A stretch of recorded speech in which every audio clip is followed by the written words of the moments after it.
Product life cycle, branding, packaging and labeling.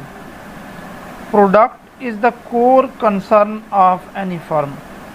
All the efforts from raw material to finished form are related with product. Product जो है वो किसी भी firm की एक बुनियाद समझ लें या उसका मकसद समझ लें, और जितनी भी कोशिशें होती हैं रॉ मटेरियल से लेकर प्रोडक्ट की फिनिशिंग तक, वो सारी प्रोडक्ट से रिलेटेड होती हैं. Business firm spend their every resource to develop, present and maintain product throughout their business operation. Normally, products have following 4 stages. Introduction stage, a stage when a new product is introduced in the market after continuous R&D, all development processes. At this stage, there are only one or few manufacturers in the market. अब introduction stage में क्या होता है कि इसमें एक new product introduce की जाती है मार्केट में, और उस वक़्त मार्केट में जो मैन्युफैक्चरर होते हैं वो कम होते हैं. जब लेस प्रोड्यूसर होते हैं या कंपटीशन नहीं होता, सेल्स जो है, since sales are less so profit are also less, इसमें प्रॉफिट भी कम होता है और सेल भी कम होती है. At this stage product appear as question mark. अब शुरू में प्रोडक्ट पर क्वेश्चन मार्क लग जाता है, which shows product may be successful in the market और मे बी नॉट. जो ये क्वेश्चन मार्क ये होता है कि प्रोडक्ट कामयाब होगी या नहीं होगी. उसके बाद आता है ग्रोथ स्टेज.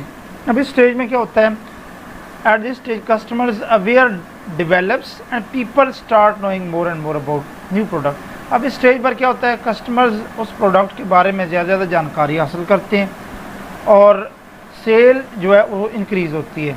रिपीट ऑर्डर, जो पुराने कस्टमर होते हैं उनके रिपीट ऑर्डर आते हैं, न्यू कस्टमर्स भी मार्केट में एंटर होते हैं. At this stage product is called as star as it generates good profit for the firm.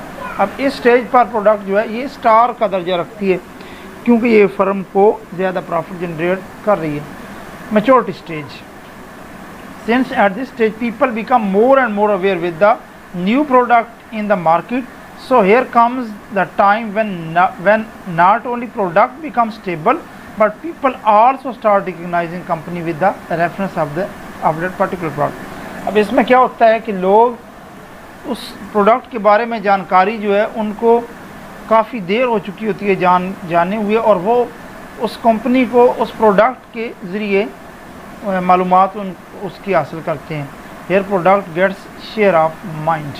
अब यहाँ पर प्रोडक्ट लोगों का माइंड बनाती है कि प्रोडक्ट अच्छी है या बुरी है, कैसी क्वालिटी है. Among the targeted markets at this stage product have highest level of sale in the market because of awareness about the product. More sellers will also enter in the market. अब यहाँ पर cell भी ज़्यादा हुई और नए seller भी market में एंटर हो गए. Competition become very high. अब कंपटीशन हाई हो गया. At this stage product called as cash cow. अब इस स्टेज पर प्रोडक्ट को कैश काउ कहा जाता है.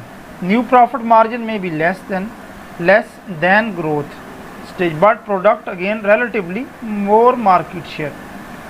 उसके बाद आता है डिक्लाइन स्टेज. अब यहाँ पर प्रोडक्ट की जो डिक्लाइन स्टेज है, जो कमी का स्टेज है, वो शुरू हो जाता है. This the last stage of the any product loss market share as well as profit for the firm. अब इसमें प्रोडक्ट जो है वो मार्केट शेयर भी उसका कम हो जाता है, प्रॉफिट भी कम हो जाता है, और इस product will disappear from the market से प्रोडक्ट गायब होना शुरू हो जाती है. Following important steps become very necessary for the firm to be taken in order to bring product back in market. अब मार्केट में प्रोडक्ट को बैक लाने के लिए क्या step are D&R innovation in order to add more feature in the. अब उस product में मज़ीद इनोवेशन की जाए, उसमें मज़ीद चीज़ें ऐड की जाएँ. Searching of new target market, नई मार्केट तलाश की जाए. फिर उसके बाद एवोल्यूशन ऑफ न्यू को प्रोडक्ट, उसके साथ एक न्यू को प्रोडक्ट उस जैसी प्रोडक्ट जो है वो तैयार की जाए. उसके बाद आता है use of product life cycle and decision making. अब डिसीजन मेकिंग में product life cycle, marketers can dictate more of their policies. Marketers जो है वो अपनी पॉलिसी के बारे में और ज़्यादा डिक्टेट करते हैं।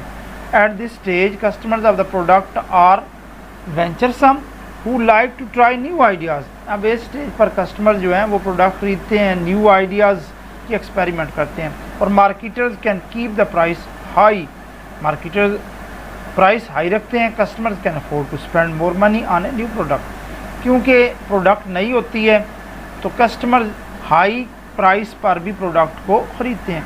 There will not be much profit at this stage. अब इस स्टेज पर प्रॉफिट ज़्यादा नहीं होता। ग्रोथ स्टेज में क्या होता है, मार्केटर्स प्रॉफिट अर्न करते हैं, स्मॉल नंबर ऑफ मैन्युफैक्चरर्स होते हैं, लेस कंपटीशन होता है और हाई सेल होती है। उसके बाद मैच्योरिटी स्टेज आता है, इसमें reduce price due to more competition.